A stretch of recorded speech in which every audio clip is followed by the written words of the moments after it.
Bien, buenas tardes. ¿Se oye bien ahí? Vamos a ir empezando.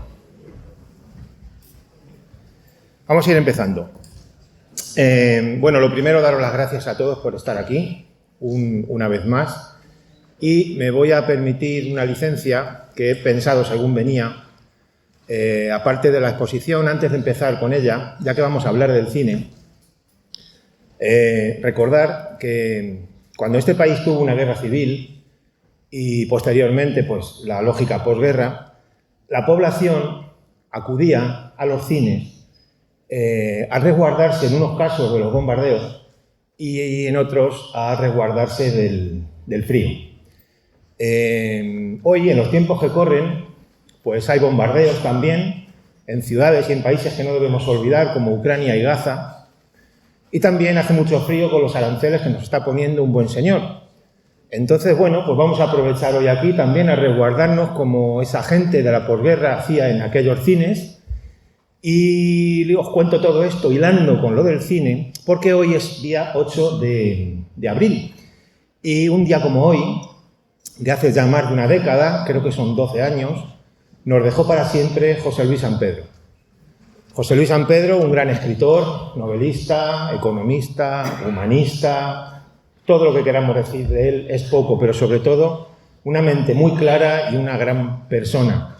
Y en vista de cómo se está poniendo la cosa de caliente y cómo está el mundo, pues a mí sí que me gustaría escuchar de su voz cómo lo ve y qué piensa, porque era una mente privilegiada. Ojalá en el futuro mentes como la suya dirijan los países y en vez de ser mentes como ahora sean dementes, ¿vale? Y dicho esto, vamos a empezar con el cine, que es a lo que hemos venido. La exposición de hoy forma parte de un ciclo del aula abierta, como todos sabéis, y ya cumple el 10º aniversario. Si echamos cuentas, prácticamente son 100 conferencias las que podemos decir que se han dado aquí. Ninguna ha repetido tema.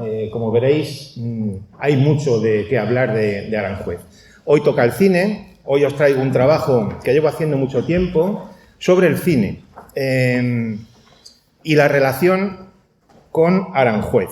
Como es tan extenso, pues he tenido que dividirlo en más o menos 2 partes. Hoy vamos a ver lo que tiene que ver con el blanco y negro, y en otra ocasión, si la hay y tenéis ganas, pues podemos ver la relación con el color. ¿Cómo lo vamos a hacer? Pues vamos a empezar viendo cómo surge el cine, cómo nace, de dónde viene, un poco los momentos puntuales más importantes en la historia del cine a nivel mundial, cómo llega el cine sonoro y demás. Luego nos vamos a venir a España a ver las primeras películas que se han rodado en España y por fin, en un cuarto de hora o 20 minutos, estaremos ya hablando de Aranjuez, a lo que hemos venido todos, que es hablar de Aranjuez y los estudios de cine que hubo aquí, y vamos a ver algunos rodajes. Dicho esto, deciros, como veis ahí en la pantalla, que el cine no surge de una vez y en un momento concreto, puesto que es la suma de diferentes aportaciones en el tiempo. Son inventos, todos esos que veis ahí, todos basados en una teoría que se llamaba la persistencia retiniana, que era esto de que el ojo humano era capaz de interpretar 10 imágenes rápidas, pasadas rápidas, el cerebro, interpretarlas como una imagen en movimiento, pero tienen que ser de 10 en adelante. Bueno, pues todo esto parte, como veis, de la fotografía, ¿verdad? Podríamos decir que se trataría de pasar fotografías muy rápido para que el cerebro lo interprete como imágenes seguidas, continuas. Los antecedentes del cine son esos y más. Cada uno puso su granito de arena para llegar a lo que conocemos hoy como el cine, el séptimo arte, o lo que Antonio Machado llamó ese invento del demonio, llegó a decir. Bueno, sin embargo, hay que decir que muchos expertos, por poner una fecha, hablan de que los primeros experimentos serios con fotos en movimiento podrían ser estos, hechos por un tal Edward Muybridge en el año 1878, que hizo esta sucesión de fotografías de un caballo galopando. Le costó 6 años hacer esto. ¿Por qué? El caballo iba galopando y cada vez que iba avanzando cortaba un hilo un hilo que estaba conectado a una cámara de fotos. Tenéis abajo los números, son 16 cámaras de fotos, y luego pasando esas 16 fotografías que el caballo disparaba al cortar los hilos, se pasan deprisa y se ve como una imagen en movimiento. Estábamos engañando al ojo humano. Tardó mucho en hacerlo. La primera película de cine muda en el mundo, podemos decir que fue esta. Una escena en un jardín. Dura tan solo, fijaros, 1,66 segundos. Dura tan poco que la he tenido que poner varias veces para que os dé tiempo a verla. 1,66 segundos. Y está hecha con 20 fotogramas. Si echáis la cuenta, tocamos a más o menos 12-13 fotogramas por segundo. Superamos los 10, con lo cual el ojo humano va a verlo como una imagen seguida en movimiento. Pero estamos en esa época en la que las películas de Jaimito, Charlot, Buster Keaton y demás iban como a saltitos, iban un poquito acelerados, ¿verdad? Porque estaban rodadas con estas imágenes por segundo, estos fotogramas de en torno a 12, 14, y luego, depende del país y la cámara que reproducía, pues reproducían incluso a 20 de velocidad, con lo cual se les veía a ellos un poco acelerados y demás. Es los saltitos que vais a ver ahora. Repito que esta es la primera película repetida para que la podáis ver, y ahí tenéis, un tesoro en 20 fotogramas. Lo que todo el mundo cuenta es que la era del cine, y se asimila como cierto, oficialmente comienza el 28 de diciembre de 1895 con esta película, de los hermanos Lumière, cuando proyectan la salida de los obreros de la fábrica. A esta proyección asistieron tan solo 33 personas. Fue un 28 de diciembre de 1895. No sé si es que le dieron poca publicidad al asunto o la gente se pensó que era una broma, como era 28 de diciembre. Estas escenas son muy famosas, seguro que las habéis visto todos.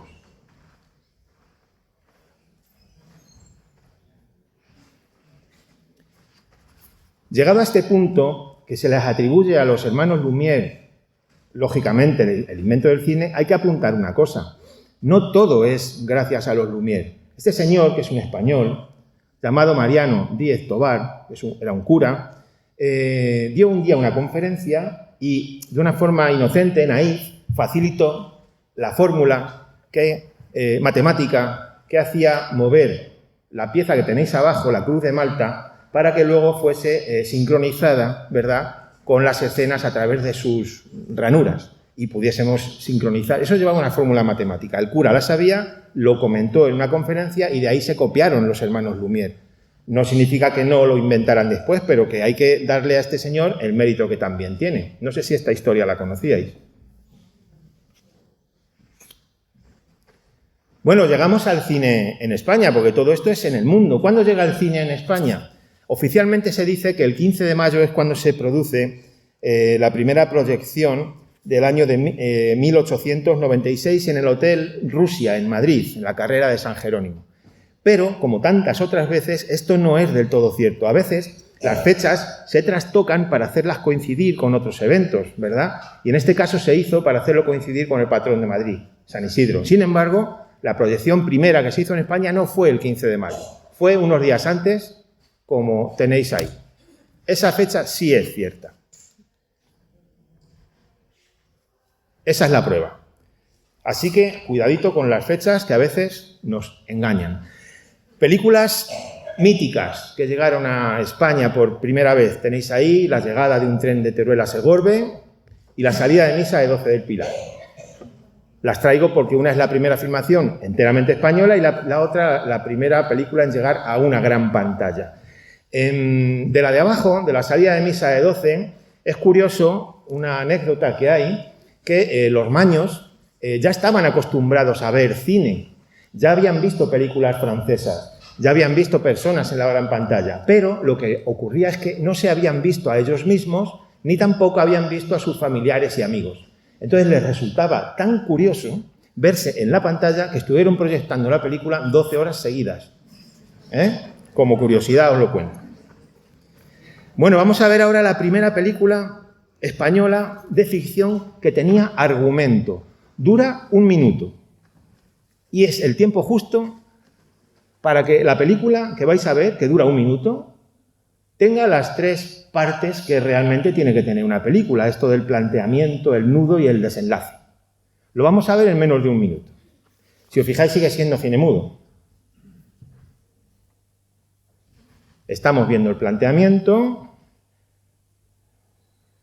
Llega la señora.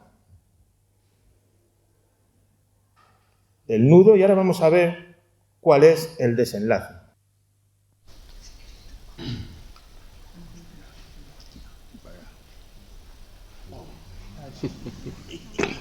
Desenlace que al final, bueno, termina bien. Entre los grandes pioneros del cine español, no hay que olvidarse de Segundo de Chomón.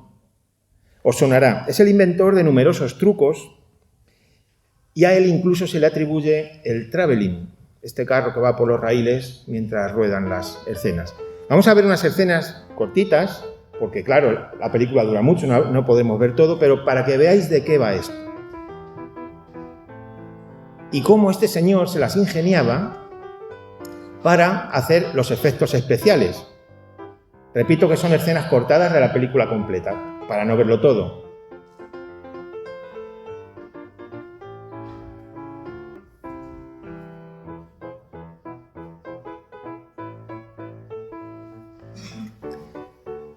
Aprovecho para iros diciendo que esto sí que tiene mérito, ¿verdad?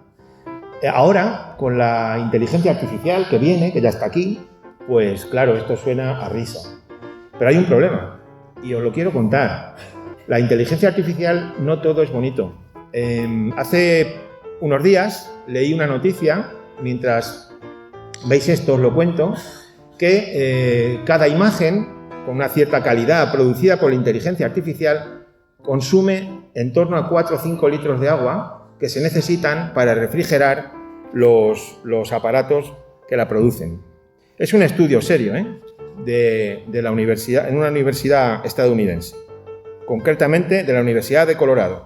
5 litros de agua para refrigerar los centros de datos por cada imagen generada por inteligencia artificial. Es el mundo al que vamos, ¿vale? En esa época se buscaban la vida de esta manera.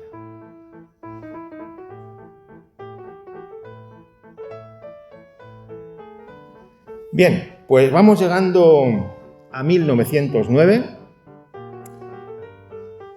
que es cuando surgen los primeros estudios cinematográficos en España, sobre todo Madrid y Barcelona. En esos momentos destacan 3 grandes directores, que son José Puig, Florian Rey y Benito Perojo. Los 3 directores luego rodaron bastantes películas aquí en Aranjuez. Pero la revolución del cine, la verdadera revolución del cine fue la llegada del cine sonoro. Si yo os pregunto qué película consideráis que es la primera del cine sonoro a nivel mundial, yo creo que todo el mundo va a coincidir en que es esta, El cantante de jazz.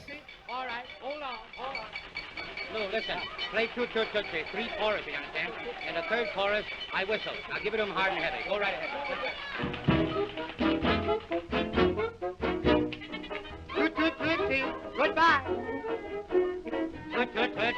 Don't cry. The little choo-choo train that takes me away from you. You don't know just how sad it makes me. Kiss me pretty and then ow, ow. Bueno, pues como tantas veces no es del todo cierto. Esto es lo que nos han contado siempre, pero recientemente, hace cuestión de muy pocos años, apareció una película en una biblioteca de los Estados Unidos, que era un corto y era sonoro, hecho 4 años antes que este cantante de jazz. Le vais a ver, Conchita Piquer, en el año 1923, ya grabó una película, un vídeo sonoro, antes que el cantante de jazz. Esta película se ha encontrado hace poco en los Estados Unidos, no se conocía.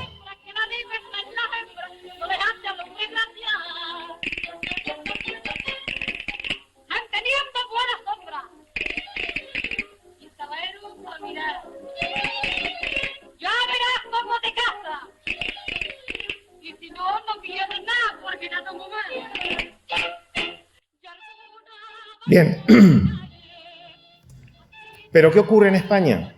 Pues que el cine sonoro, como todo, llegó después. Hubo que esperar unos años para que el cine sonoro llegase a España, que generó un problema, porque había que competir con Estados Unidos, luego lo vamos a ver, y eso costaba dinero. ¿Cuál es la película primera sonora en España? Pues se pensó mucho tiempo que era Carceleras, de José Puig, pero no era así. Posteriormente se descubrió, como suele ocurrir, que aparecen películas que se dan por perdidas en el trastero de una señora de Burgos o en un convento de Valencia, aparecen películas, en fin, pornográficas de ciertos reyes que luego las veían. Aparecen cosas que nadie se espera, o en una lata, en un mercadillo en México, aparece una película que nadie se pensaba que existía. Pues en este caso apareció esta, la que vamos a ver ahora, que es la primera película sonora del cine español. El misterio de la Puerta del Sol. Vais a tener la oportunidad de escuchar la primera frase que se graba en la primera película del cine sonoro español. Os la voy a decir yo porque luego se oye mal, es muy vieja. Es un chaval que está trabajando en una imprenta y se queda dormido. Entonces el encargado se acerca, le da más o menos una colleja y le dice: oye, pollo, para dormir se va para el Ateneo.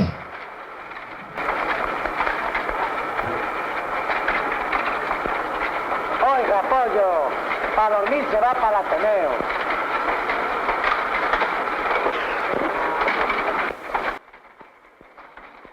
Ahí tenéis la primera frase del cine sonoro español.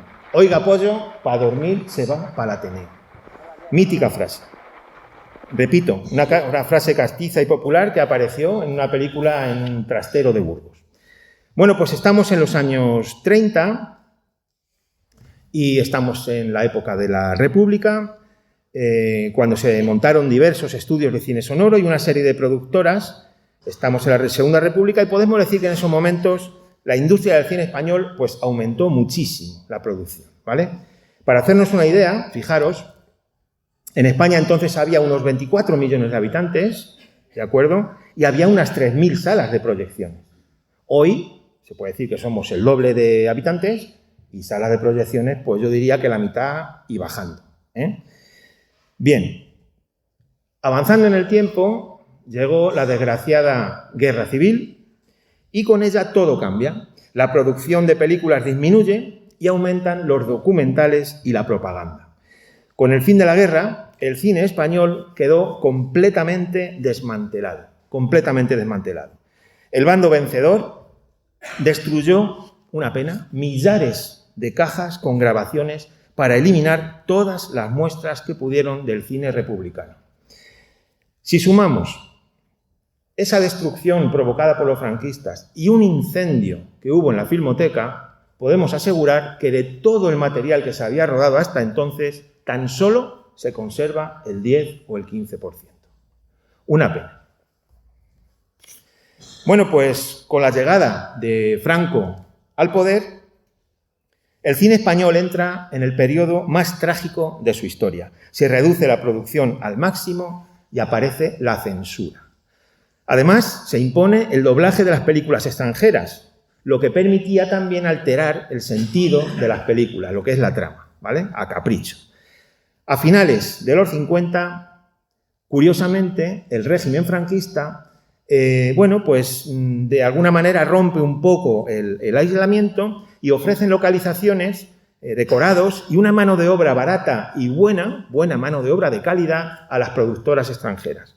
Entonces esto pues se hace atractivo y vienen a rodar películas como Por un puñado de dólares o La muerte tenía un precio, ¿de acuerdo? Podemos decir que Samuel Bronston en esos años convirtió a España en un verdadero plató de rodaje. Y aquí se rodaron películas como Rey de Reyes, El Cid, estamos hablando de los años 61, 63, 60, hasta el 72, El Cid, como digo, Rey de Reyes, 55 días en Pekín, Lawrence de Arabia y, ojo, Doctor Zivago, Nicolás y Alejandra o Patton, rodadas las tres en Aranjuez, escenas en Aranjuez, ¿vale? En cuanto al cine español, pues surgen comedias baratas en esos años, comedias a la española, que la verdad que tienen mucho éxito en los años 60 y el llamado cine de mensaje con Luis García Berlanga y Juan Antonio Bardem. Por otro lado, también aparece un cine español nuevo con directores como Carlos Saura, ¿verdad?, que también rodó bastantes películas aquí en Aranjuez, y Luis Buñuel con su famosa Viridiana, que estuvo 16 años prohibida. Llega la democracia y, claro, todas las artes surgen están deseosas de explotar en su creatividad, y tanto la pintura como la escultura, la fotografía y en este caso el cine, pues sufren una explosión de creatividad y de libertad, ¿de acuerdo? Y es cuando ya empiezan, pues, a venir las películas de, no sé, Pedro Almodóvar y demás, ¿vale? Y por fin llegamos, después de ver un poco el cine en el mundo y el cine en España, a qué pasó con el cine aquí en Aranjuez. Aquí en Aranjuez. Todos habéis oído hablar de que en alguna ocasión aquí hubo unos estudios de cine, ¿verdad? Ahí tenéis las fechas en las que se puede decir que empezó y terminó la aventura. Hay que decir que en aquellos momentos el cine español no podía competir con el de Estados Unidos y menos todavía con el cine sonoro. Era un problema. Había una población, sin embargo, de unos 200 millones en 24 países de hispanohablantes, ¿de acuerdo? Y eso era, pues, un mercado que había que tener en cuenta. Entonces, España perdía cada día 1 millón de pesetas en esta industria. Cada día, en esos años, era una pasta. Y bueno, hubo un proyecto, unos señores unos promotores que vieron oportunidad y decidieron aventurarse a crear unos estudios de cine en Aranjuez. Era octubre del 31 y buscaron unos terrenos donde llevar a cabo el proyecto. Parecía una inversión segura y ambiciosa. Muchos ya sabéis dónde estamos. Se pusieron en contacto con el ayuntamiento, que entonces el alcalde era Doroteo Alonso Peral, ¿de acuerdo?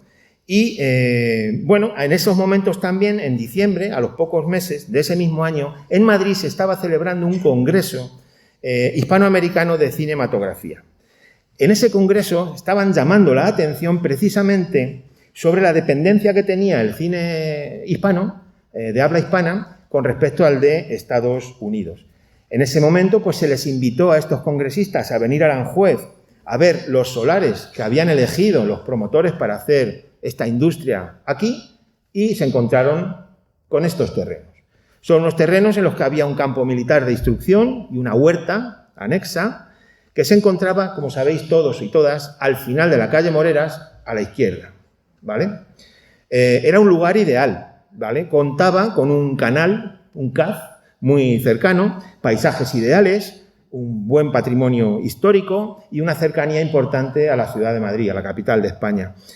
Ayuntamiento y vecinos participaron en la empresa comprando acciones que iban desde las 100 a las 500 pesetas, lo que facilitó que cualquier tipo de bolsillos pudiese optar a participar en el asunto. Pero bueno, la cosa a veces no funciona bien y el asunto, pues, no iba según lo previsto, con lo que necesitaron hacer un viaje con este camión buscando pequeños inversores. Recorrieron más de 500 pueblos de España pidiendo ayuda. Y bueno, el proyecto al final se empezó. Consistía en una explanada para el rodaje de exteriores, 3 grandes estudios preparados para superproducciones, 4 más pequeños para rodajes de interiores, oficinas, laboratorios, residencias de empleados, un casino, restaurantes, talleres, almacenes e incluso un campo de fútbol para que los actores y actrices, cuando estuvieran en un descansito, pues pudieran echar un partidito de fútbol a jugar a la pelota. Bueno, pues finalmente, en junio del 32, se colocó la primera piedra. Asistió al evento un gran número de personas del pueblo y muchas autoridades. Era una empresa muy ambiciosa, muy atractiva. Todos habréis oído hablar la expresión esta que dijo el arquitecto Casto Fernández Sau cuando declaró que las condiciones de este terreno, que había sido elegido y que estaba a 12 horas de tren de los más variados paisajes, iban a convertir a Aranjuez en el Hollywood de los países de lengua española. Esto lo habréis oído todos. Sin embargo, Pues hay que decir que Aranjuez tuvo un competidor muy serio en Barcelona. ¿De acuerdo? Barcelona en esos momentos ya tenía los primeros estudios de cine sonoro de España. Bueno, pues empezaron las obras y enseguida se produjeron las primeras películas. Esto supuso un auge en la economía local por la creación que hubo de numerosos puestos de trabajo. El tiempo avanzó y a los 3 años de su nacimiento, Ecesa va a desaparecer arruinada. Hubo intentos fallidos de recuperar el asunto por medio de EASA, Estudios Aranjuez S.A., y las instalaciones luego, posteriormente, fueron usadas por Cifesa, como tenéis ahí, que seguirá con los rodajes hasta el año 1940. Entonces, hubo un nuevo periodo de inactividad que duró 2 años, sumado al que hubo previo de la Guerra Civil. Bueno, pues podemos decir que la aventura de los 12 años se quedó prácticamente en 12 menos 4 menos 5 años. En 1942 se llegó a anunciar la llegada de la nueva productora, SAFE, que llegó a filmar algunas pocas películas también en Aranjuez. La última que se rueda es en 1944, de título Empezó en boda. Ese es el último trabajo que se hizo en los estudios de Aranjuez, protagonizada, como sabréis algunos, por Fernando Fernán Gómez y una incipiente Sara Montiel con 16 años, que fue su primera película. A partir de aquí, los estudios, bueno, pues desaparecen del panorama y en el 51, después de unos años de inactividad, gracias al aislamiento que tenía el país y a la penuria económica de la posguerra, pues al final se abandonó definitivamente el proyecto del Hollywood español. Las instalaciones se vendieron a MAFE, Manufacturas Fotográficas Españolas, una empresa dedicada al material fotográfico y de película radiográfica, que posteriormente fue absorbida por AGFA y cerró sus puertas definitivamente en el año 2001. Y vamos con los rodajes. Vamos con el cine en Aranjuez. Antes de comenzar este nuevo bloque, quiero deciros que los rodajes de Aranjuez superan los 200. Es tanto que, como dije al principio, es muy difícil y he tenido que separar el blanco y negro del color. Pero es que ni siquiera podemos ver todo el blanco y negro. Entonces hay películas que las voy a mencionar, pero no vamos a hablar nada de ellas, como son, por ejemplo, películas que no tienen localizaciones claras o importantes, otras que están desaparecidas, por lo que contamos antes, por la guerra, por las destrucciones, o hay alguna duda de su rodaje aquí. En estos casos se han quedado fuera de la exposición de hoy películas como Nuestro culpable, desaparecidas muchas de ellas y que sí se han rodado aquí, El reloj del anticuario, Se ha fugado un preso, El niño de las coles, Invasión, La bien pagada, Rumbo al Cairo, Lola Triana, Castilla se liberta, Crisis mundial, Matrimonio secreto, Dora la espía, La maja del capote, Inés de Castro, Caperucita roja, María Antonia la caramba, El caballero negro, Martingala, Sangre y arena, Misión blanca, La guerra empieza en Cuba, Llegar a más, Su noche de bodas, Don Quintín el amargao, Es mi hombre, El rey que rabió, El curioso impertinente, Entre barracas, etc. Todas estas las dejamos porque están muchas desaparecidas y otras no está clara la localización de las escenas. Bien, de manera que hoy solo vamos a ver una pequeña selección de títulos, pero sepáis todos que hay muchas más. También quiero aclarar otro asunto. Se dice que la primera película rodada en los estudios de Aranjuez fue Sol en la nieve. A ver, no es del todo cierto. Sol en la nieve de León Artola se rueda en Madrid. Aranjuez lo que hace es que participa en la producción, no en el rodaje, no se rueda. Hay que tener en cuenta también que antes de rodar películas en los estudios que hemos visto, ya se rodaban cosas en Aranjuez. No hacían falta los estudios para hacer rodajes en exteriores. Y, por ejemplo, este señor, que ya hemos hablado de él en alguna ocasión, estas son las películas que no vamos a hablar de ellas, el señor Sagarminaga y Averasturi era un empresario bilbaíno que demostró un interés especial en todo tipo de artilugios ópticos. Le traigo porque se hizo con una colección de más de 100 películas de cine mudo de entonces, de los Lumière, que hoy son propiedad de la Filmoteca Y bueno, dentro de esa colección de 100 hay algunas que nos interesan mucho, como esta, de 1903, que es, podemos asegurar que es la primera película que se rueda en Aranjuez. Película corta, 10 minutos, 11, no es un largometraje, de acuerdo, pero es el primer rodaje que se hace en Aranjuez, 1903. Se titula Corrida de Fuentes. Algunos ya la hemos visto, ¿verdad? Os suena. Está protagonizada por un torero de la época, Antonio Fuentes, que había sido cogido en la Plaza de Madrid y reaparecía este día. Era un día de fiesta en Aranjuez, un 30 de mayo.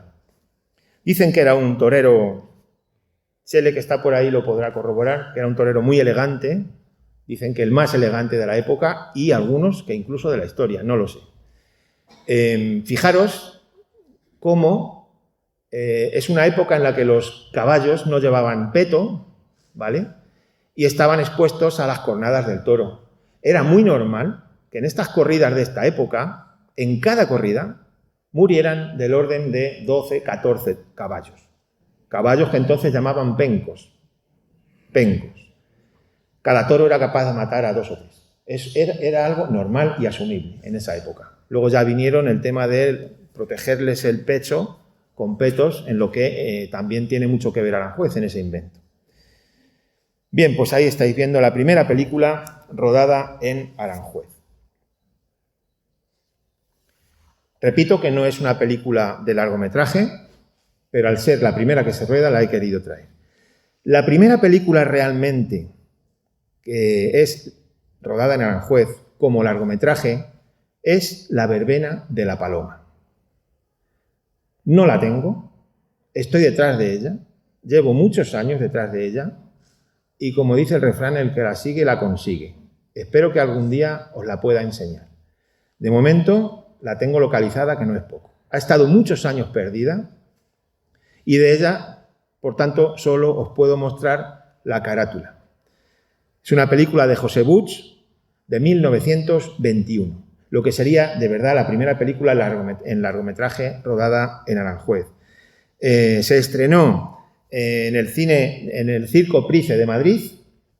Es una película muda que, como tantas otras de la época, pues iban acompañadas, ¿verdad?, de pianistas, música, en este caso era Tomás Bretón, música de Tomás Bretón. El rodaje de esta película supuso un derroche muy grande, porque era la primera vez en la historia del cine español que se levantaban decorados corpóreos. Hasta ese momento, pues se pintaban en telones. Era más fácil, si tenía que hacer un castillo, pues pintar en una lona un castillo y ponerle de fondo, y no hacer un castillo, era más barato.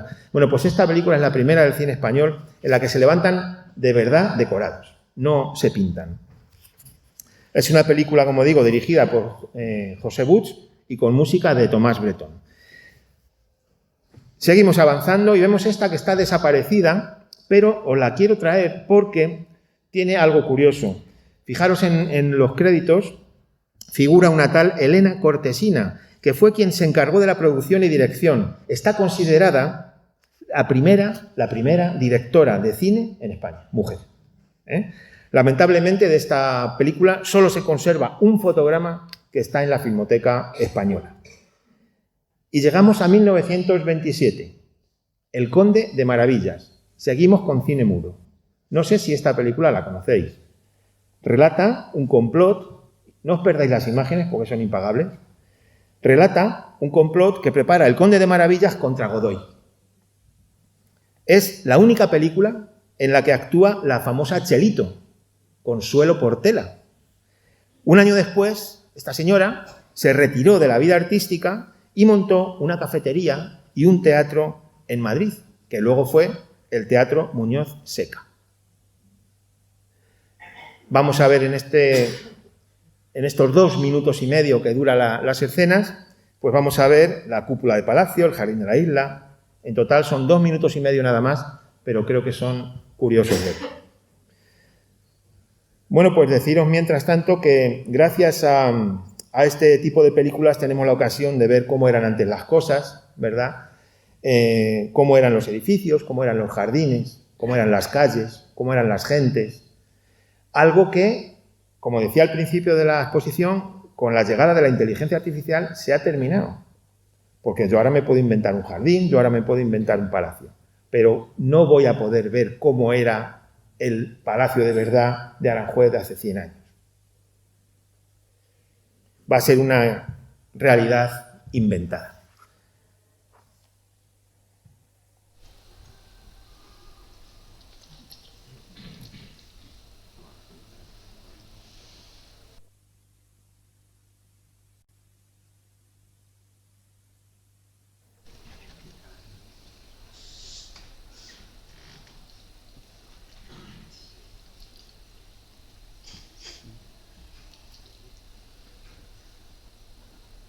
¿Conocíais esta película? Podéis hablar, ¿eh?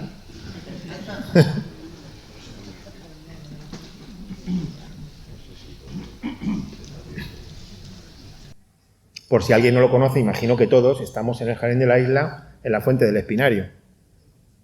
Las castañuelas famosas. Y si os fijáis, ¿veis cómo a veces van como a saltitos las imágenes? Es por lo que dijimos antes.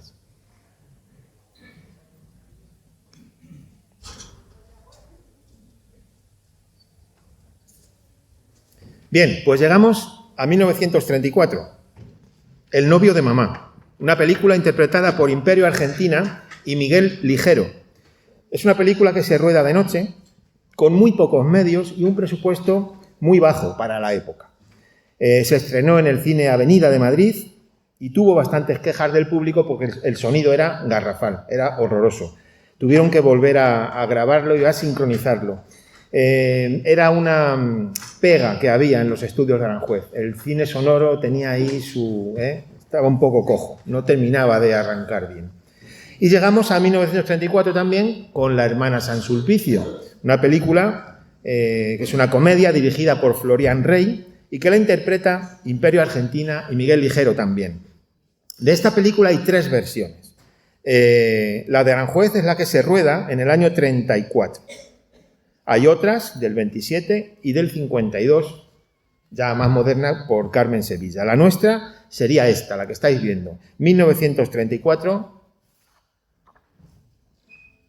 que es la que se rueda en Aranjuez. Las imágenes son las que son, la calidad es la que es. He intentado mejorarla lo más que he podido, pero no he podido más. Suficiente para que tengáis la oportunidad de ver un poco el río. Más adelante vamos a ver los pabellones. Son 2 minutos nada más, pero me parecía que era interesante que lo vieseis. Esta película ya tiene sonido.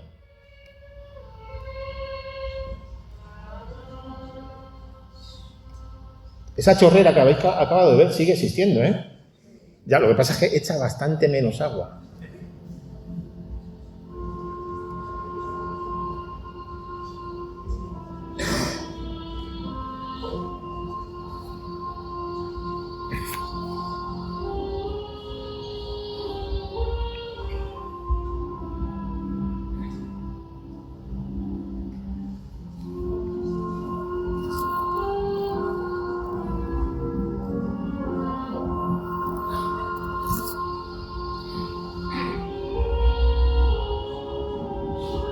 Ahí tenéis el embarcadero y los pabellones del Jardín del Príncipe. Se distingue, ¿no? Más o menos.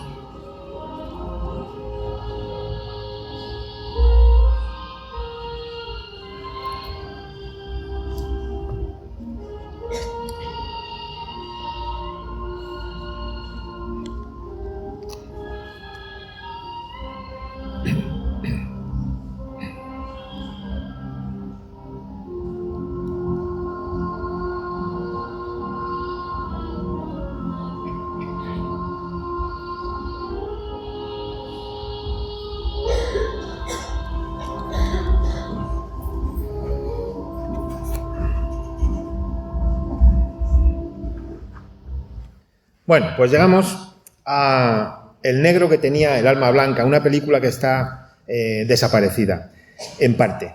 Me explico. Es una película dirigida por Benito Perojo, que interpreta el cantante flamenco Angelillo, que en esta película es donde alcanzó gran fama. Aquí es donde se destapó como cantante, Angelillo, en esta película. Hay una escena, curiosamente, en la que el actor se suicida con un coche y entonces tuvo que subir un vehículo viejo a los cerros que había enfrente de los estudios de cine y empujarle para que rodara cerro abajo, ¿no? El estreno fue en el Cine Rialto de Madrid y tuvo un éxito, la verdad que apoteósico. Hay 3 versiones. La de Aranjuez es la rodada en el año 34. De esta película de Aranjuez, os digo que faltan más de 30 minutos. Solamente se conservan 45 en la Filmoteca. Lo curioso es que si pudiésemos ver esos 45 minutos seguidos, pues da la sensación de película completa, como que no echas de menos nada, tiene su argumento, ¿vale? Bueno, pues de ella deciros que la censura de la época, pues la revisó y le dio unos cuantos cortes y entonces fue estrenada de nuevo en 1948, fijaros, 14 años después, la reeditaron con esos cortes. Además de quitar esas escenas que os digo, curiosamente, y rayando el ridículo, eliminaron también el nombre del principal actor, el Angelillo, el cantante, porque era republicano y se había exiliado a Argentina. Esas cosas, en fin, para que veamos hasta dónde llega el asunto. Llegamos, un año después, 1935, a una película que supuso el debut de Alfredo Mayo, El 113. Y el mismo año, Nobleza Baturra. Se trata de uno de los éxitos más grandes, comerciales, y está considerada como uno de los negocios más fabulosos que ha tenido el cine español. Fijaros, costó hacerla tan solo 55.000 pesetas y a los productores les dio a ganar 1,5 millones. 55.000 pesetas, 1,5 millones. Imperio Argentina en esos momentos era, bueno, pues la máxima estrella y actuaba con una cierta gracia que llegó a enamorar al mismo Hitler. Cuando Hitler la vio actuar en esta película, se enamoró de ella. Hay 3 versiones y la de Aranjuez es la de 1935. Currito de la Cruz. Una apuesta muy fuerte de Ecesa que invirtió un presupuesto que superó el 1.000.000 de pesetas, que para la época era bastante alto. En el rodaje de una secuencia que reproducía una procesión, llegó a haber hasta 3.000 extras para simular la procesión. Hay 4 versiones y la de Aranjuez es la de 1936. Y llegamos a nuestra Natacha, también desaparecida. Hay muchas películas desaparecidas.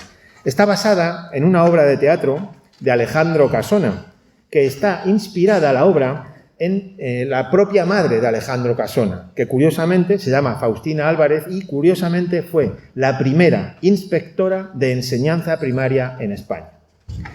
Cuenta, en este caso, Fernando Rey, uno de los actores, que no sale en el cartel porque era un actor secundario que estaba empezando en el asunto del cine, que llegó, era su primera experiencia en el cine, hizo de extra, cobró 12 pesetas, Fernando Rey, por esta película, y vino a Aranjuez en tren y cuando regresaba hacia Madrid se encontró que las calles estaban ya en ebullición, se estaba masticando el estallido de la guerra civil. Eso lo cuenta él.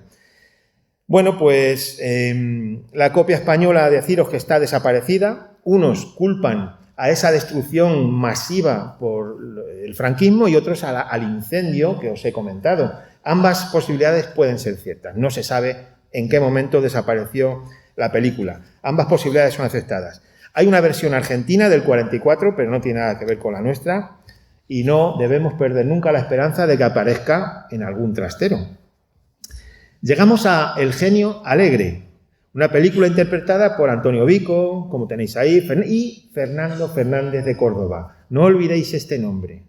Los actores, hay que decir que estamos en el 39, en el año 39, cuando se estrena la película, y los actores, sufrieron un rodaje bastante accidentado, lleno de penurias. Situaros siempre en los años en los que se rodó. No hay que olvidar que se inicia la película en mayo del 36, se empieza la película en los estudios CEA de Madrid. Lógicamente, con el inicio de la guerra quedó interrumpido y el 18 de julio estaban en Córdoba, ahí se para el rodaje. Luego la tuvieron que terminar de rodar 3 años después aquí, en Aranjuez. Bueno, pues ese actor que os digo, que no olvidaréis el nombre, de Fernando Fernández de Córdoba, a pesar de ser uno de los más conocidos del cine de posguerra, alcanzó su mayor popularidad de otra manera, porque fue, como locutor que era de Radio Nacional de España, durante la Guerra Civil, el encargado de leer aquel famoso parte de guerra que firmó Franco el 1 de abril del 39, que decía aquello de: en el día de hoy, cautivo y desarmado, el Ejército Rojo han alcanzado las tropas nacionales sus últimos objetivos militares. La guerra ha terminado. Quien leyó este parte de guerra fue este actor que se hizo famoso más por esto que por lo otro. Y llegamos a una de las películas preferidas por mí, Los Cuatro Robinsones. Estamos en 1939. Trata de un grupo de amigos que se van de juerga a Andalucía, pero ellos dicen que se van de viaje en un barco. La mala suerte hace que ese barco en el que dicen que van se hunde y no hay supervivientes. Entonces todo se sabe y se destapa la mentira. Imaginaros. Entonces ellos que se enteran, ¿qué hacen? Simulan que iban en ese barco y que son supervivientes. Caminan. Intentan llegar a esa isla para que desde allí lanzar un mensaje de: estamos aquí, nos hemos salvado, venid a por nosotros. Bueno, pues los amigos de esa forma intentan salvar su reputación y convenciendo de que han sobrevivido al desastre. En esta película hay cosas curiosas. Por ejemplo, cuando termina la guerra, es la primera producción cinematográfica que se hace en España. Imaginaros la situación cuál es, de posguerra, que hacía que los estudios estuviesen completamente desabastecidos de materiales. Después de la guerra no había nada. No había lentes de calidad, escaseaban los negativos, escaseaba la luz. A tanto llegaba el asunto que tenían a veces que rodar de noche cuando la gente se acostaba porque se consumía menos energía en el pueblo. Además, los responsables de la película contaban que cuando iban a los estudios, además de que no había material para hacer decorados, lo peor es que el material humano estaba huido. Estaba en la cárcel, muerto o hambriento. Terrible. Y en esas condiciones tenían que rodar. Bueno, pues hay escenas de Aranjuez que las vamos a ver. Vamos a ver estas escenas de Aranjuez, que a todos os sonarán las localizaciones. Es minuto y medio, en el que vamos a ver la estación de ferrocarril, la iglesia y la plaza de San Antonio, la carrera de Andalucía con el puente Barcas al fondo. Fijaros bien en todo, no os perdáis detalle.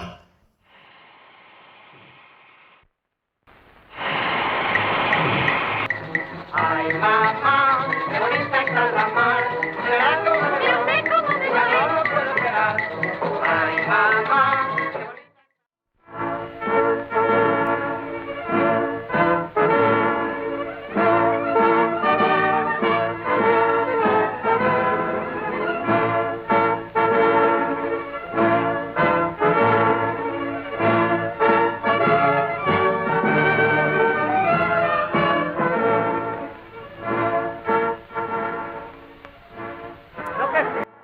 Fijaros ahora cuando van y se ve la plaza de San Antonio al fondo y el puente Barcas al fondo, con las estatuas famosas.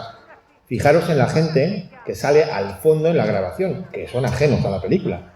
En una ocasión pasa un niño con una bicicleta, en otro un paisano que se queda mirando como diciendo: ¿esto qué es? ¿Qué pasa? ¿Ha pasado algo?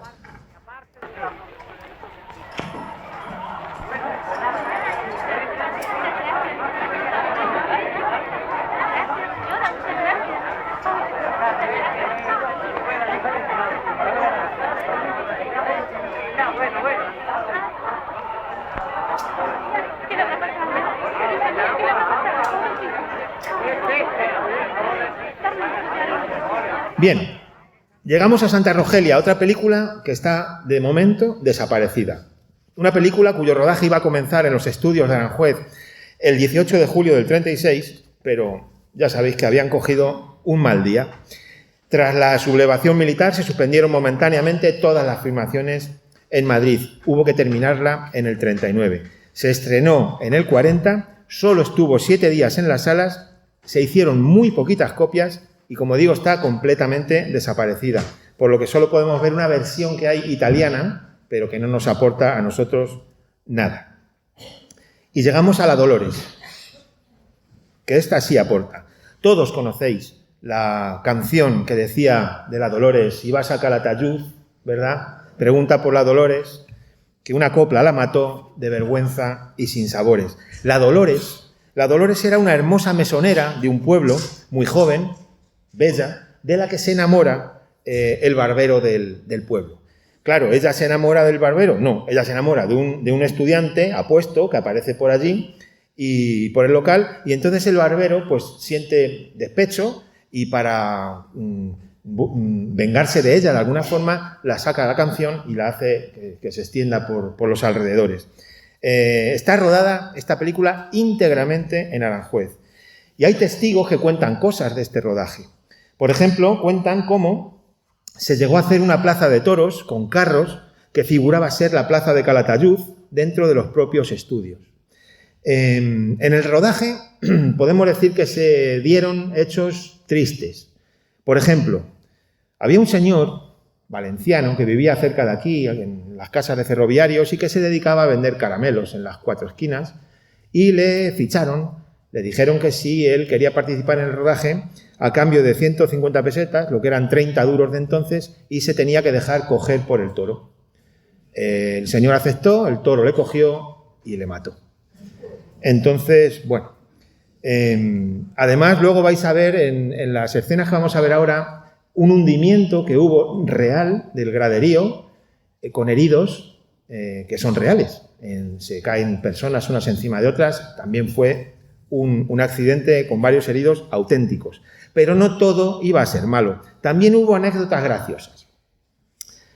¿Os acordáis del bar Jacinto, de la plaza del pueblo, verdad? Jacinto Vega Márquez llegó a participar en los estudios en algunos rodajes y contaba que antes de tener el bar, pues trabajó en el cine al lado de Concha Piquer. Cobraba 15 pesetas por el rodaje, por cada día, y otras 10 que cobraba también se llevaba un burro que tenía. Claro, si ese día llovía o no había rodaje por lo que fuera, pues se venían a casa el burro y él sin cobrar. Durante la grabación de una secuencia, otra anécdota curiosa, hay una secuencia en la que hay una escena que en el mesón hay 2 jamones. Situaros en el año del rodaje, que estamos hablando del año 40, recientita la posguerra, y había hambre y había necesidades. Y entonces, en la escena, hay 2 jamones allí. De repente, un jamón pues desaparece. Claro, el productor, al ver que falta el jamón, dice, aquí hay que hacer algo. Vamos a intentar que aparezca el jamón. Vamos a hacer una cosa. Florian Rey, que era el productor, dice, vamos a apagar las luces y cuando las demos otra vez, el jamón ha aparecido, el que lo tenga que lo deje y aquí no ha pasado nada. Entonces hicieron eso y al dar las luces, lo que pasó es que faltaba el otro jamón. Bueno, pues vamos a ver las escenas del rodaje.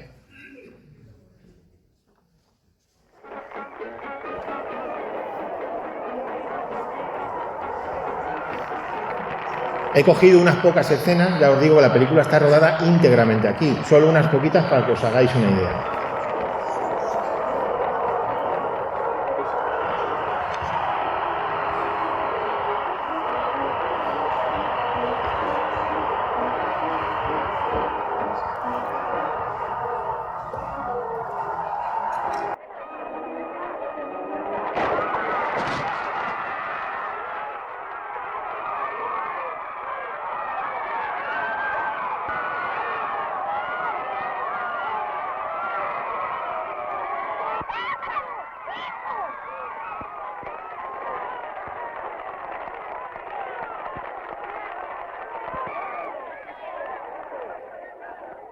Bien, llegamos a La Gitanilla, una de las novelas ejemplares de Cervantes.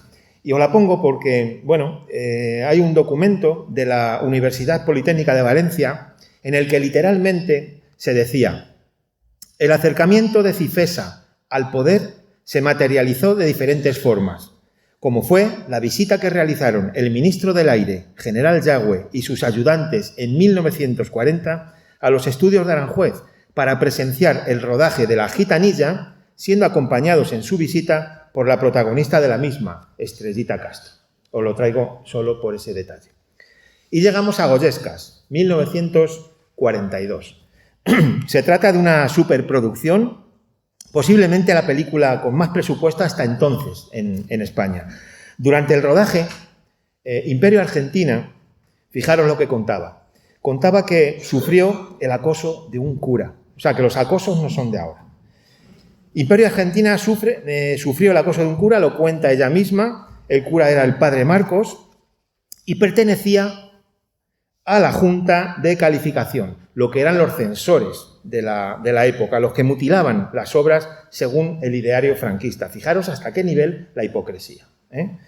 Bueno, pues dice Imperio Argentina, ella de su boca: yo vestía un traje escotadísimo. El muy sinvergüenza se quedó a solas conmigo y cuando yo me ponía por pudor la mano en el pecho, me dice: no, señora, aquí en privado no se las tape. Las cosas bonitas deje que las disfrute. Tuve que huir de él. Entonces él me dijo: nos volveremos a ver, señora. Y ahora me voy a confesar a unos reos que mañana condenan a muerte. Yo tardé varias horas en poder incorporarme al rodaje por la rabia, el asco y la impotencia que sentí, contaba Imperio Argentina. Bien, pues llegamos a el año 1943, El abanderado. Aquí vamos a ver unas escenas de 30 segundos nada más, rodadas en la Fuente de las Nereidas, en el jardín del Parterre, y es una película que narra los hechos sucedidos en 1808, en la Guerra de la Independencia, y la muerte de los capitanes Daoiz y Velarde. Son 30 segundos nada más. Sí, mi padre está conforme con la fecha. Nos casaremos el 9 y él podrá incorporarse el 10 a su destino. Parece que lo dices con tristeza. No, es que me asusta pensar que no se llegará a realizar nuestro sueño. Os me echó las cartas una gitana. ¿Y qué te dijeron? Nada, no quiero que tú también te preocupes. Toma, en prenda de alianza y para que cumplas tu promesa, te entrego este anillo de mi madre. Me lo di al morir y nunca me lo he quitado desde entonces. Se vende un palacio, 1943, una película dirigida por Ladislao Bagda, como suena, que alcanzó luego fama con Marcelino Pan y Vino, por eso la pongo. Empezó en Boda, que ya mencionamos antes, 1944, que supuso el debut, como dije, de Sara Montiel como protagonista junto a Fernando Fernán Gómez, con tan solo 16 años. ¡Ay! Se ha ido. Las cosas del directo.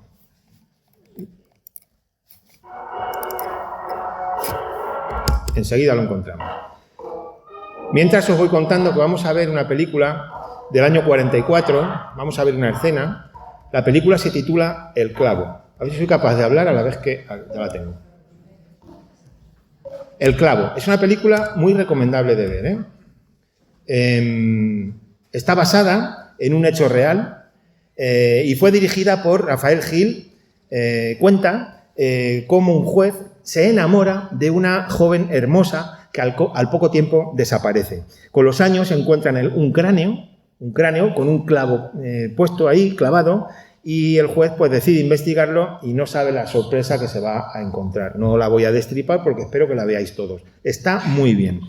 Bueno, pues esta película tiene escenas que vamos a ver en 2 minutos en los alrededores del Puente de la Reina.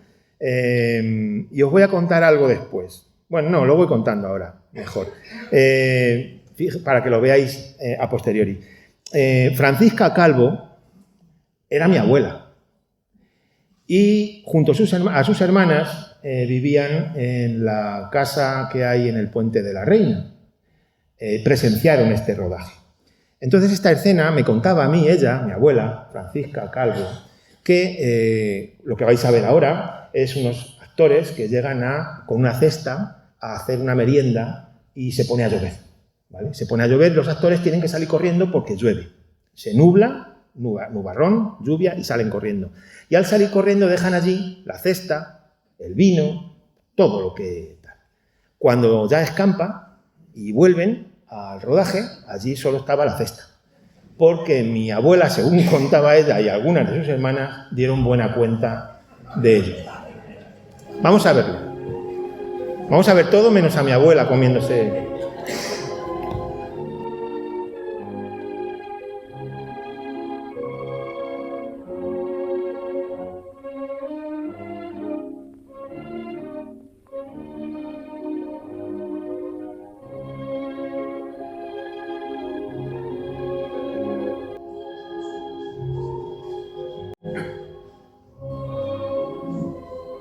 Me muero de hambre. Y no creo que encuentres paisaje más a propósito para una buena digestión. Pues verás que merienda. La he preparado yo. Pestiños. Y rosquillas. Y pastelillos de crema. No vale. Si empiezas por el postre le quitas el gusto a lo demás. Delicioso. ¿Y ahora no hay vino? ¿Por qué me has tomado? Hay vino. Hay jerez. Hay de todo. No se te ha olvidado un detalle. Gracias. De nada. ¿Merendamos como Dios manda? Como Dios manda lo que quieras. Y cuando quieras. Uy, me parece que ahora sí que va a aguarse la merienda. Y no por haberme comido un pestiño precisamente. Ya está lloviendo. ¿Qué hacemos? Ante todo, cobijarnos. Déjalo todo, vámonos. A la vuelta de aquellos árboles hay una granja.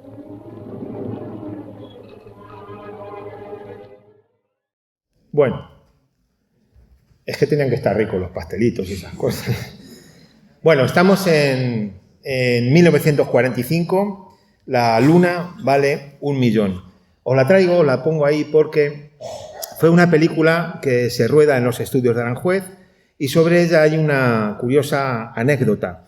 El hecho lo relata en una revista de historia contemporánea llamada Hispania Nova, editada por la Universidad Carlos III en 2018, y lo relatan Carlos Illana y Juan Miguel Campanario. Doy datos por si alguien lo quiere comprobar.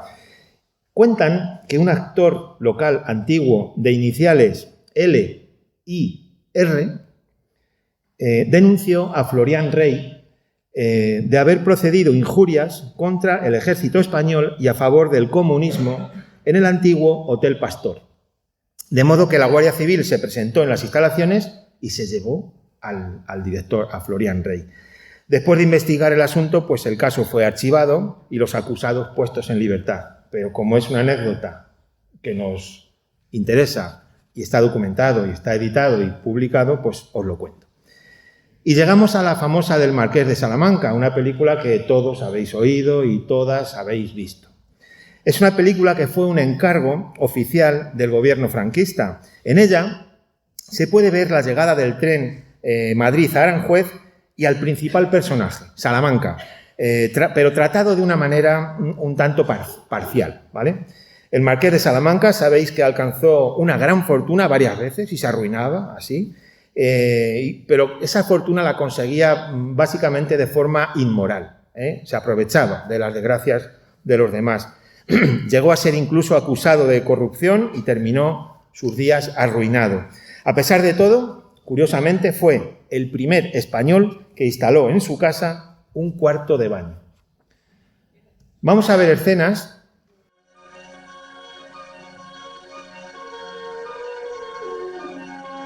Vamos a ver la escena cumbre de la película, esa que llega el tren y entra en Palacio, ¿verdad? Cosas del cine, porque nunca entró el tren en Palacio. Ese embarcadero seguro que os suena. Os cuento mientras que la película se estrenó en el Cine Callao de la Gran Vía en una sesión de gala. Tuvo mucho éxito.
Bien, Cerca del cielo, 1951. Nos vamos acercando, ¿verdad? Al final, muy poco a poco, ya esto se va terminando.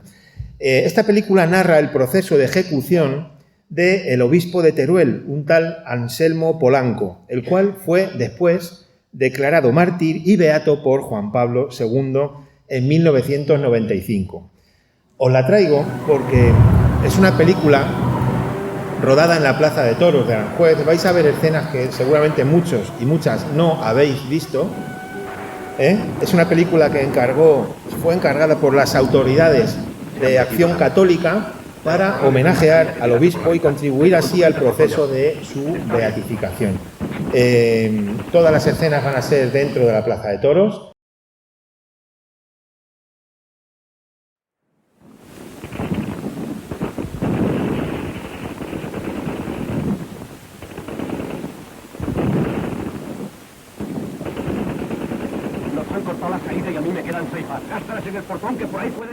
A veces el sonido y las imágenes no son ideales, pero es que es lo que hay, no hay más.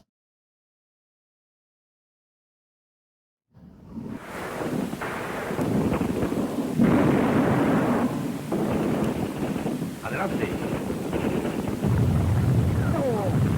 Vamos, adelante.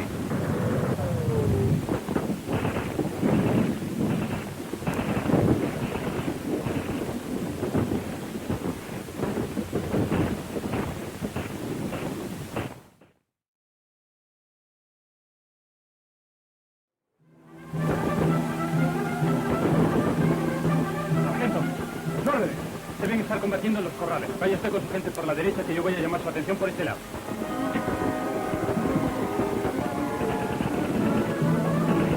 Ahí está. A ellos.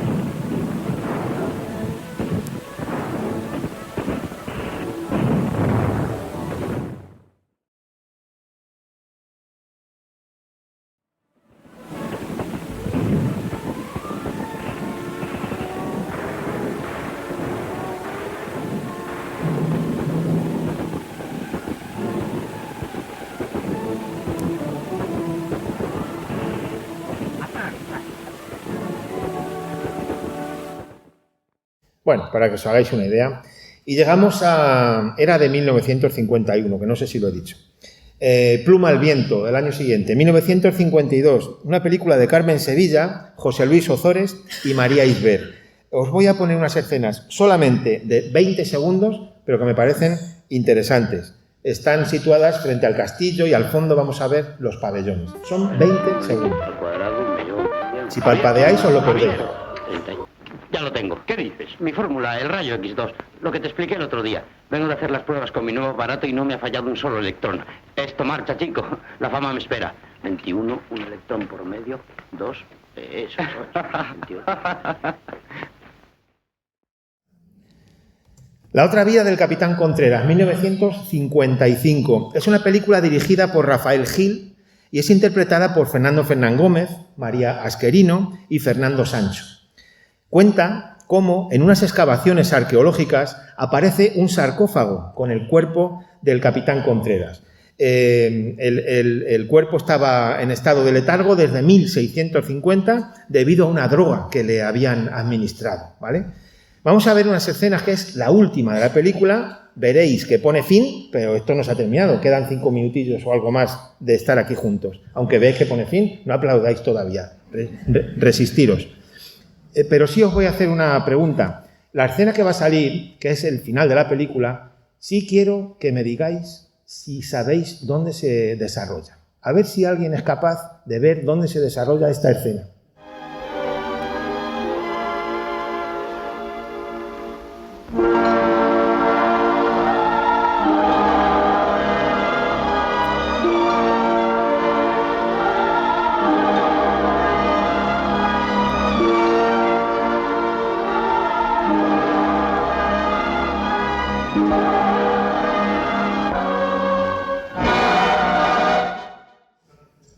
¿Alguien sabe dónde era? Es el jardín del Príncipe. Sí, señor. ¿En qué parte? Donde están las granadas y todo eso.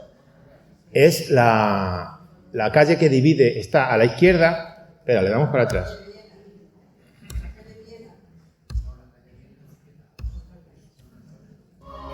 A la izquierda estaría situada, quito el volumen, a la izquierda estaría situada, ahora no, ahora está al revés, vamos a esperar a que gire el plano. Esta. A la derecha estaría la zona reservada, prohibida del Jardín del Príncipe, separado por esta calle, a la izquierda estaría la Casa del Labrador y al fondo el río. Podemos decir que los actores caminan por lo que era la madre del río antiguo. ¿Vale? Venga, seguimos. Llegamos a Fray Escoba, del año 1961. Una película de Ramón Torrado, con música de Manuel Parada. Trata de la biografía de un niño negro que sufre humillaciones por el hecho de ser negro. Se reían de él. Y al final, pues de mayor, decide entrar en un convento donde él se dedica a barrer, mientras que se ríe mucho. Él se ríe mientras barre y al final le apodan como Fray Escoba. Es un señor que alcanzó gran fama por los milagros que dicen que hacía y se convirtió en San Martín de Porres con el tiempo. San Martín de Porres, un santo negro que goza de una gran devoción, especialmente en Latinoamérica.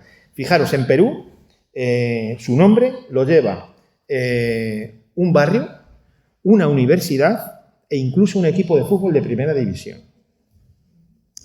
Bien, y llegamos al Cantor de México. Os dije al principio que solo íbamos a ver películas en blanco y negro y así ha sido hasta ahora. Esta es la única que vamos a ver en color, es la última que vamos a ver hoy y la pongo porque he querido que sirva como eslabón para si hay una siguiente exposición de películas en color.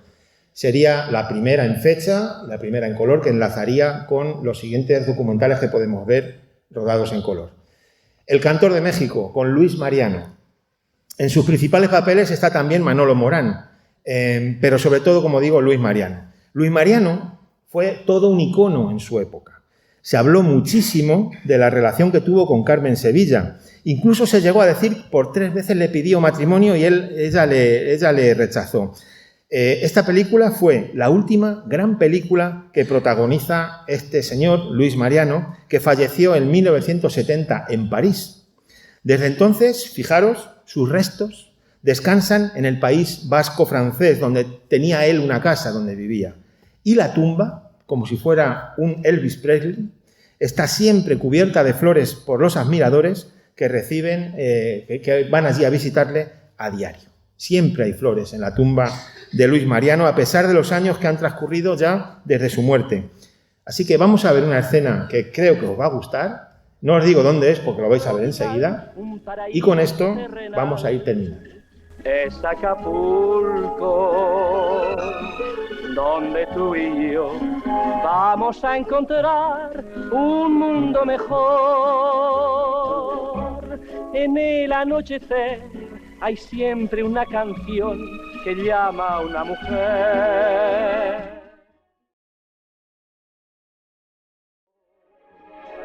Ellas te han de dar todo el frenesí que te anuncia el mar.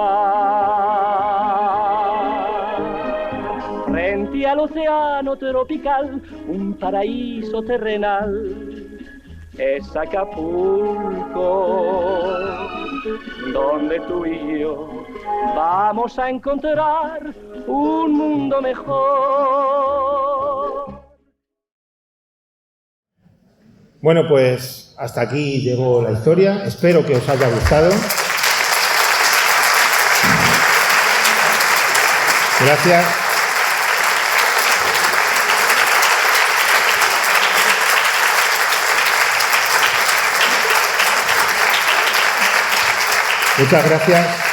Muchas gracias, pero no quería irme. No sé si alguien querrá decir algo, si quiere alguien decir algo lo diga ahora, y si no, como en las bodas, que se calle para siempre. Pero yo sí que no quiero irme sin agradecer, porque me han enseñado así, que hay que dar las gracias, y yo quiero dar las gracias al personal de la sala, porque sin ellos esto no funcionaba. Yo me puedo subir aquí y hablar, pero no me vais a escuchar, poner un vídeo y no se va a ver, las luces no se van a encender. Entonces, dar las gracias a José por la grabación y a Santi y a Pablo que están en la cabina y un aplauso para ellos, de verdad, que son geniales. Y también quiero decir que este trabajo que os he traído, pues en realidad no es mío. No es mío. Está basado en cosas y en gentes que lo han hecho antes que yo, y yo solamente pues he leído lo que otros han escrito y he visto cosas que otros ya han hecho. Lo que pasa es que, bueno, lo cojo, lo mezclo y os lo traigo, pero yo no tengo ningún mérito. Entonces, quien sí tiene mérito son las fuentes de las que uno bebe, los libros que uno lee, y los archivos que uno visita, las filmotecas a las que va, y ahí está el material. Entonces, esos agradecimientos, que son muchísimos, no los he traído todos, pero sí quiero que veáis, de alguna manera, a quién tengo yo que agradecer principalmente el trabajo que habéis visto hoy.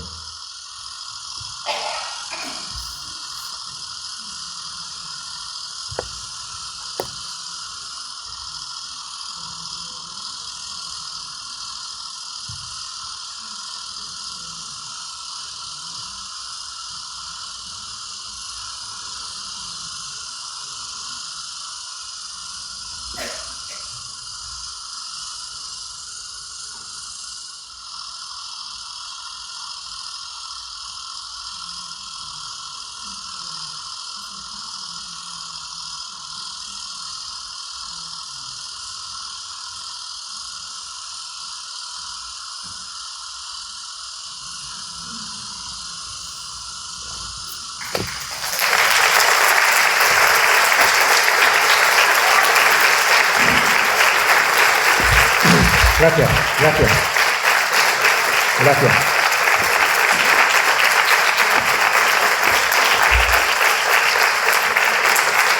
Gracias a vosotros, de verdad. Gracias.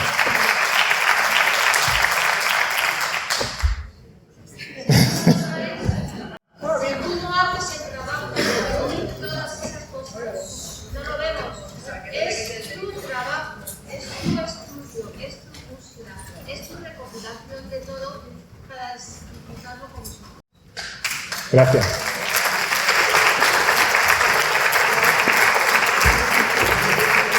Si os animáis, en una próxima ocasión veremos los rodajes en color, si os ha gustado.